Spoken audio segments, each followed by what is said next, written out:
Going through a divorce can feel like you're stuck in a storm that never ends. But what if I told you that there was a way out and that healing actually happens in stages? In this video, we're going to be discussing the 5 stages of divorce and how you can come out on the other side, not only surviving it, but coming out stronger. So we're going to start with stage number 1, and that is denial.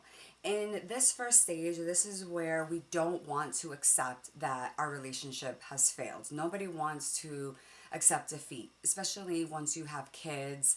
It becomes very difficult to separate a home, to separate a life. And so I think in this point, no one, if you're going through this stage, you're not even really conscious of what's happening. You're almost thinking like, this can't be happening to me. I'm not the one getting a divorce. I'm sure this will be fine.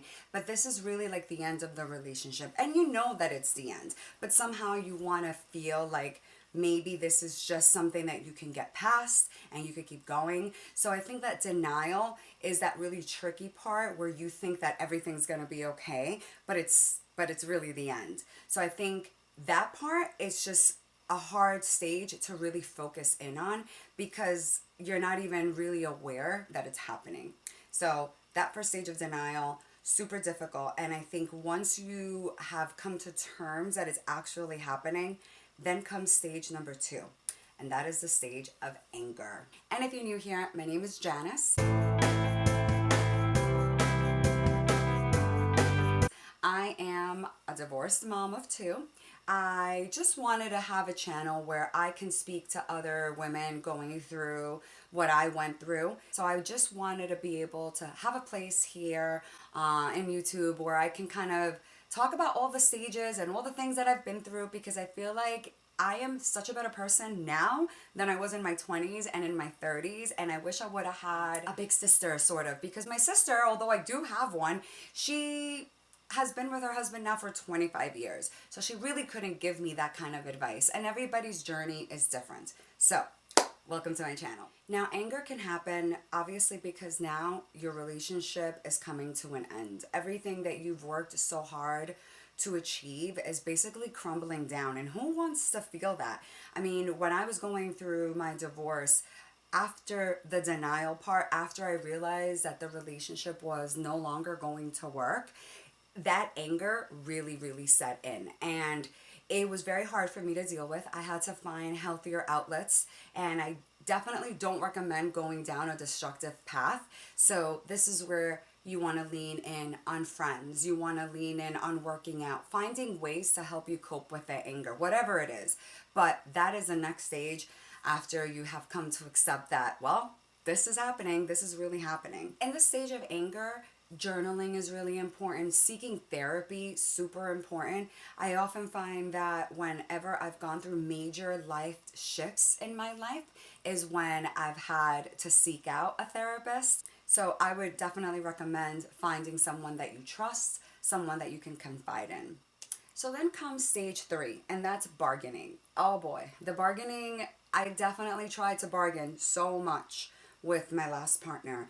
It was like, maybe we can do this, maybe we can do that. We tried to go to therapy separately. That didn't work. There was so much bargaining because, again, you don't want to break up your family. You don't want to start from scratch. And aside from the fact that not everybody has the ability to start back on their own, right? If you're with someone for a long time, finances can be tied in. And so the bargaining really comes into play because you want to be able to salvage this relationship. So that's when you try to figure things out to see if maybe there's like a last resort. And obviously once the bargaining, you try all that and that doesn't work, then comes the next stage. Stage number 4 is depression. Now, the depression, it's hard. You're sad, you're alone, you feel very isolated. You feel, at least for me, I felt very much like a failure. I felt like I did not live up to the expectations I had when I was younger. I felt that my whole world was crumbling apart, and I just felt like such a loser. And that was hard. It's hard to look at yourself in the mirror and see and accept defeat. And I think that that was probably the toughest stage for me, was that sadness. I would go on drives and just cry in my car because I didn't want my kids to see. And I needed to do that. I needed to cry. The body needs that release. But the depression was hard. And, you know, I did seek out a doctor. I did go on medication for a while because I needed that extra help. I was working and I have my kids, so I needed to be able to function. And it's important to recognize when you need that little bit of extra help. Not everybody needs medication, not everybody wants to go on it. I'm not suggesting that. That's something that you have to come up with a doctor and on your own terms if that's a path that you want to take.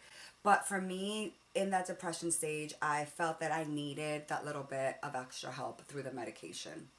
That's when I really started to find other outlets. I started to go to the gym a little bit. I started to go on walks just to kind of help me through that depression. I reached out to my family a lot more. I leaned in on them. I wasn't living in the same state as my family at the time, but that stage of depression can be very hard because you don't want to seem so out of it for your kids. If that, you know, if you have kids and you are separating and divorcing, you want to be able to at least be a little bit strong for your kids. So if you are going through a divorce and you are in that stage of depression, I highly recommend leaning on someone, whether it's a therapist or family. It is very hard to do that on your own. Then comes stage number 5, acceptance. And acceptance was hard because accepting it is not just moving on. Accepting it is embracing the new reality and being okay with it. It's understanding that this is now the new normal, and although it's not what you thought it should have been, this is the reality of it. Once the acceptance comes, this is a great opportunity to start looking into new passions, new hobbies that you really have been wanting to try. So this is your moment to focus on personal growth. So acceptance, again, it's not just like pretending that it didn't happen and move on, because especially if you have children, you can't just move on. You're going to have to co-parent to some extent. So this is the part of saying, okay, I'm divorced now, or I'm separated. I no longer have a partner. What does my life look like now? What do I do on a Friday night? If you know you did things with your partner before, if every Friday night you got pizza for you and the kids and your partner, like what does that look like now? So that acceptance part is where you really start seeking and finding a little bit more about yourself.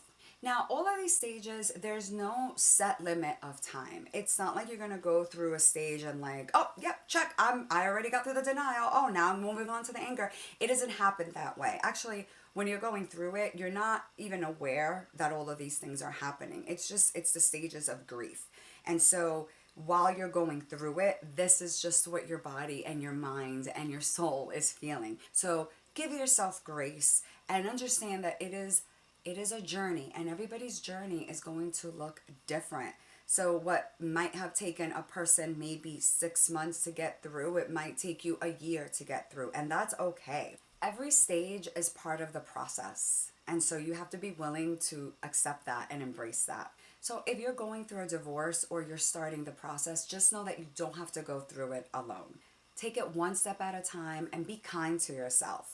If you found this video helpful, don't forget to subscribe and comment and leave me a message, or share it with someone who might need it. And subscribe for more content on self-development and growth.